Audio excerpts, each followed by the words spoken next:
You know what it is, Hip Hop Mike for the podcast. I'm live here with a special guest who's been going crazy. Like, we could barely get on the same page because he's so busy. I'm talking about BabyBoySlimee and his bitch. Let's get it. What's good, man? What's up, my brother? Chilling, bro. Blessed, working. Yeah, you doing a lot of things right now, man. I've been seeing you in, like, every state there is. Yeah, bro. We working, man. It's transitioning. Got my family behind me. Got the machine. You know, we working, bro. We trying all our best, man. We blessed. Thanks, bro. Sure. What's the latest? I seen you was with Five Venoms. Yeah. Down in Florida. Is that the most recent? Yeah, we got a record called "Laughing to the Bank." So he kind of put us. He put me with an artist in Orlando. Put me in the studio with his producer, and we just made a record, man. He's pushing it. We did a video, crazy. That's a dude that like is super well versed when it comes to music, like not just in Florida, but just worldwide. I mean, part of the Rolling Loud family, like could really work with anybody. Okay. How do y'all tap in with each other? Is that some Florida-ish or? Nah, I mean, basically, like when I dropped Agua, he seen that it was in Cali. He thought I was from California. Okay. And then he was like, yo, this song is fire. I want to put you on Rolling Loud LA. He reached out to my management because he thought I was from LA. Got you. So I did Rolling Loud LA. And, you know, we kept that relationship, man. And I told him I was from Florida. We just linked up. We went to the studio. I told him, yo, slide, man. And he brought his producer and we made history, for sure. Wow, so it's real organic. It wasn't even really planned. Nah, it was just, yo, come over, man. It's work. For sure. What was that like doing Rolling Loud in LA? Because I feel like LA is such a different part of the country. And if you're not from there, it's a little tricky to win them over, which I know you did. But Yeah. Nah, it was crazy. I don't even know how I did it. You know, there was like 30,000 people in front of me. And, you know, my head is just crowd control. You need that crowd control for Rolling Loud LA. Yeah. And that was my main goal, and I did it, man. I was surprised. You know, my voice cracked a little bit, but it's all good. I kept rolling. You know, it was the biggest show I ever did, and I'm, you know, more than blessed to even be a part of that, for sure. Nah, Rolling Loud, that's like one of the biggest stages right now you can be on, period. Yep. I mean, from when we first met, I feel like I've watched things elevate, like, substantially. Facts. Like, shit has been crazy. For real. Now, I know when I first met you, it was just, we started at the bottom. And now, you know, we working, man. We still going to the top. We don't stop. But I feel like, bro, you could literally, like, the way that you've been moving, you could be from New York. You could be from L.A. Yeah. Like, obviously, you from Florida originally. Florida, Lantana, man. That's my city. But how does that shit happen, like, really? Because to be in Florida and just creating, I mean, you say you get support from the family, but how does it evolve to where you're like a staple in two of the biggest markets for music? Like, that shit's nuts. It's insane. Nah, for real. It really is crazy. But I mean, I just say hard work, man. Like, just putting in the hard work, putting in the right ears, creating relationships, and doing content with others, like things like this. You know, you get buzz from that person, and it just keeps going and keeps going and keeps going. And once, you know, it all comes back to you. All promo is a good promo, man. You just keep the momentum going. Keep it going, 100%. But where does the momentum start originally? Man. Like, I mean, I think it starts from myself. You know, whoever supports me personally are the people that's going to promote me. And then that's where it starts right there. Once you got that engine going, you got to be consistent. But was it a decision? Is it like, I'm going to do this, I want to make music, and here's the first step? Like, for an artist that's listening, because everybody wants to be an artist, for sure, let alone an artist to the scale that you become an artist at, doing Rolling Loud, putting out like collab projects, mixtape, all this. So it's like, is it initially like, I'm going to put out this song and see how it goes, or was this the agenda from day one to get this lit? It was exactly like that, man. It was, my dad put me in the studio like when I was 14, and I made a record on the sample No Scrubs from TLC. My first record ever, right? I drop it. Bro, like a week later, it got 70,000 plays. And I'm telling my dad, yo, I got 70,000 plays. So that's fire. Next week, 100,000 plays. Crazy. Like, and it was just promo telling my people in school.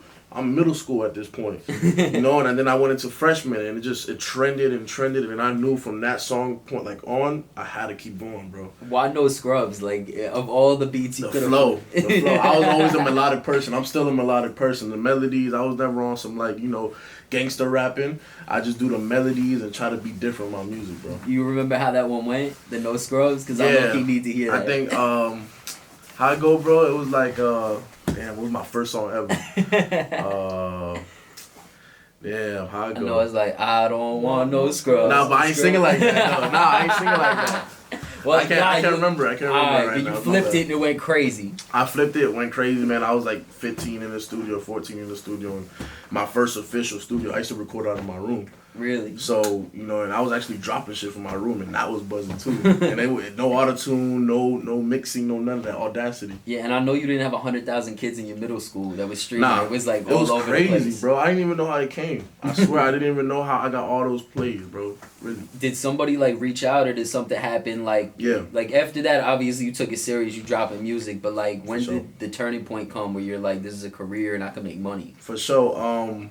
I think when I got a call from Def Jam, A&R wanted to fly me and my dad out. Wow. And it was off that record, or I believe so. I didn't have no albums, no mixtapes, or nothing. I probably had like 5 records up. Got you. But I was always promoting myself on IG. So they heard it. They probably checked the IG. Was like, let's get this guy out here. Yeah, man. And I was hyped. You know, I was working at the time. You know, 8 to like 11 p.m. You know, 5-hour shifts. And I came out of school. I got a call, and I quit my job. I ain't go to school. I said, yo, we're going to New York. Where was you working at? Western Beef Supermarket. Oh, shit. I worked at Western Beef. Yeah. When I was like 13, I was a bag boy at Western Beef. I was a cashier, That's the initial hustle right there. Word, I was a cashier, bro, and I never worked since. You said, fuck Western Beef. Yeah. I'm going to New York and take this meeting. Yeah, for sure, bro. But, you know, we still working, and I decided to have my family behind me, have the machine behind me, and push, you know, all the way. So you didn't take the Def Jam situation? Nah, it just, it didn't go well. But it's all good. Right. We still got the connects. Yeah, I tell artists all the time, like, you gotta feel out the vibes. Like, lot of people just go and they see, oh, it's Def Jam, I need to sign. And that's for any major label. Yeah, never desperate, man. I never been desperate for a deal. You know, I want my shit right. And I gotta, own my masters. I gotta own everything. Fire. Smart man. That JV, man. So, yeah, you and your Kanye West own all my masters. Yeah, I mean, it's a smart way, because, I'm focused on the future. I'm focused on my kids. You know, if I don't own my masters, they're not gonna eat. So I gotta get right. Well, it's also like possible now. Like, I feel like 10 years ago you couldn't really learn it. Like, now you have so many different ways to put out music that to own your masters is still like be able to move throughout the business. I feel like if the demand is there, you could always make it work. For sure, absolutely. And it's way better. It's a better way to get that opportunity now. Because I'm pretty sure, back then that shit was tough to even own your masters. Yeah. Or own anything of yourself. You own more of your masters than Kanye owns of his. Facts. Shout out Kanye though, man. So what was that flight like back from New York? You know you're not going to take the Def Jam deal, but you're going to go back. You obviously have enough traction that majors are looking at you. Nah, I mean, they sent me back home with we're gonna call you back. All right. So, but at this, when they put me in the studio for 12 hours. In Manhattan Beach recording. Okay. 12 hours straight. I'm like 15 making music, and I made like 12 records that night. Damn. They gave me a Murder Beats beat. Like, it was crazy. They was trying to get you. They was trying to make me work. And I think around the 3rd song, they told my dad, yo, he got it. Like, we didn't hear nothing else. But, I think it was, what they offered was just not what we was looking for, bro. And it's okay. I was young. Of course. I was young, and that's that's what comes with the game. It worked out. You didn't go back to Western Beef. Nah, I didn't. Exactly. I didn't go back to Western Beef. So what happens after that? Like, is it just establish yourself as an independent and just keep putting music out and learning how to collect on that? We have a couple labels lined up, and I'm waiting for the right opportunity. Got you. My main goal is a joint venture on my own label. So I can own some of my things and not just sign my whole life away to a label, man. So, I'm definitely not desperate. I'm going to just keep going until I'm at a comfortable spot, for sure. I mean, I feel right now you're at a pretty comfortable spot, at least to operate. I mean, you never really get comfortable in this game, but as far as getting records out and being able to get return on it, because I know No Scrubs, the remix didn't pay nothing. Nah, that's definitely not. SoundCloud don't pay nothing, bro. It's like Beyonce, 20 cents. She got those streams. Yeah, for sure. Hell yeah. What record did you start getting, paid on that you was able to move around like this without like a label having to fly you to New York, that you could come out here and push your stuff on your own? I started getting into how to putting my music on all platforms. Okay. And because I used to just drop it on SoundCloud. So I started putting Apple Music, Spotify, dropping music here and there. And it just, started flooding in. Agua definitely flooded in. Went crazy. It went stupid. So what was it about Agua? Because that's when we first met. You had dropped Agua, and it was like you were kind of moving around the city pushing that. Yeah, I had a really big, I can't say too much, but I had a really big machine behind me at the time. And we had that plan. Agua was going to be the record. We're going to go to Cali, shooting with that blue bike, like the Baby Boy cover. Alright. And, you know, because I'm Baby Boy Slime. So, you know, that we knew that was going to trend. And actually, DJ Dubs, I don't know if you're familiar with him, he played it at the Jake Paul fight. Gotcha. And it was his knockout song when he knocked out the YouTuber. Over. It was and your knockout there, song. Right from there, bro, it was just, it went up, bro. And it wasn't crazy, man. It definitely flooded in. That's wild. So yeah, then bro. you collect some of the money. Now, I know you came, like, with this machine. You said there's a machine behind you. I know you came to New York. Was this a machine that's, like, family, or was this, like, you did a deal somewhere? Because I know you're independent. You own everything. Yeah. But, like, distribution is a whole nother situation. For sure. So, basically, I mean, I created my own label, my own LLC, New Palm Music Group. And I have, you know, people behind me, a big machine behind me, and also my father and JC and Y and Blaze and my DJ. You know, everybody eats, man. You feel me? That's how I see it. Everybody eats. You know, we got the machine behind us and we pushing, bro. So it definitely was like family based. For sure. So the decision making though, like I guess that's more my question is like when it comes to putting out content and all, that's 100% your vision. That's me, yeah. That's getting pushed. Yeah, creative control, all of that. Yeah, that's all me. How'd you come up with the name Baby Boy Slime? I get asked all the time. I'm sure, because yeah. it's such a different name. Like, I mean, Baby Boy, I guess one name, but then Slime is like a real South Florida, for like sure. Atlanta kind of thing, but... Nah, but basically, I mean... Yeah, definitely Atlanta type of thing. So I got inspired by Young Thug. Okay. Young Thug always been like the best artist to me in my eyes ever. Like he was just different. Like aside from all the rappers, he had his own style.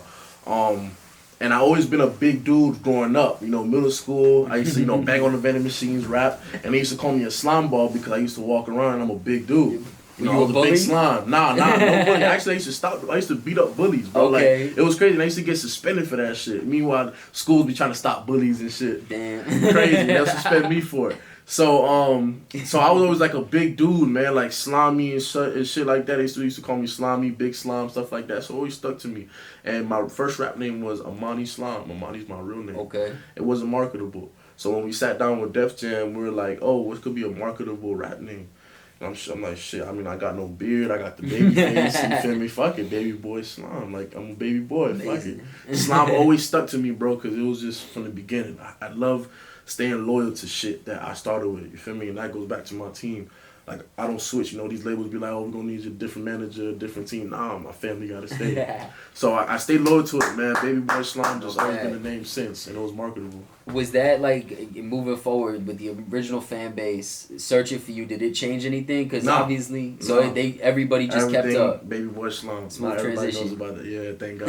That was tough. It was definitely tough, bro. It's crazy. For sure. Tell me more about the label. So now you decided you're going to situate this label and then try and get this joint venture partnership. Mm-hmm. What's your vision for the label?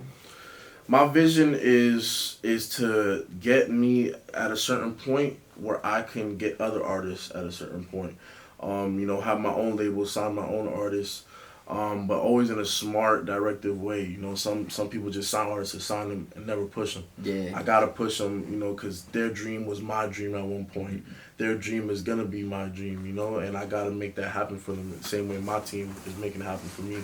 So that's my main goal, man. Once I get to the top, I gotta bring everybody else up, man. That's it. You evolve to become the machine. For sure. Hell yeah, bro. So what's the focus right now? What you working on? Because I know you just dropped this record with Venoms. We spoke about that. The shows are kind of, I'm assuming they're on hold. Yes, sir. Now.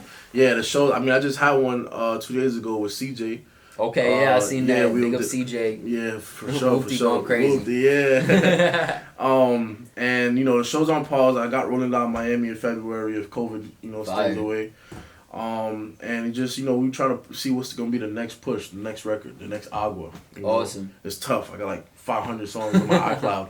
We can't choose which one, but I've been sitting down with a couple people, man. I think we're getting somewhere solid for sure. All right. You think we get something by the end of the year, or are you waiting for 2021 plans like a lot of artists? I think we get something by the end of the year. All Probably right. something. Probably a little something. So now with a release, what goes into that? Like you handle the artwork, the video. Is it just across the board? And how long does it take for you to turn around the record? Having 500 of them, I'm assuming quick. Nah, facts. So basically, I mean, yeah, the cover, I got it. The video, creativity, vision treatment, I got it.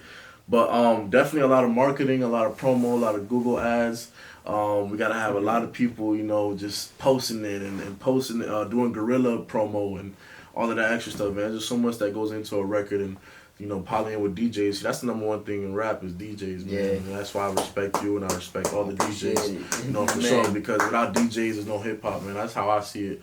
Because you know, we got to get our records played in the club and on the radio. It's DJs, man. Well, even outside of just the clubs and radio, you got to do like Venom's, who's like literally one of the biggest influencers for festivals now. Sure. So it's like DJs got their hands in so much shit, and I feel like you've been a dude like CJ that I think is so solid with being able to work a record just throughout radio everywhere. For sure, bro. It's been a movement. It's been a movement, bro, and I'm blessed. Do you have your eyes on any features going into 2021? Is there anybody, because I'm sure your DMs is flooded, but like anyone special you want to work with? I got big features on the way. Can't say man, but my dream feature is Young Thug, man. Always will be. Young Thug is like the main goal. Baby boy slime, big slime. For sure. Main slime, man. That's the main slime for sure, bro. That's what's up. Hell yeah. So yeah, man, I appreciate it. I know you're going crazy. Yes, sir. One more thing before we get out of here. Let's get it. Like people that aren't familiar with you, because I feel like people see you around, but they don't do the research they need to do to see fully who the fuck you are. Yeah. What's something that you feel like people absolutely need to know about you going into this new year? Definitely know that I got some new shit coming. You know, I got no heat coming, and I got a lot of visuals coming. Once this COVID is over, you're gonna see what the real slime is about, man. And I feel like after Agua, you're gonna see what I'm really talking about, my story, my life, and my pathway to success, man. And I'm here to help anybody. You know, if you want to tap in with me, you can always hit my DM. You can get me at BabyBoySlimee on IG. Stream my music at BabyBoySlimee, all platforms, man. I appreciate you, bro. Yo, much love, my brother. He left out that he's also one of the most genuine dudes in the game. He working his ass off, so make sure you support the man. Stream the videos, stream the music, and show up to the shows. Yes, sir. Thank you, bro. At BabyBoySlimee. Until next time.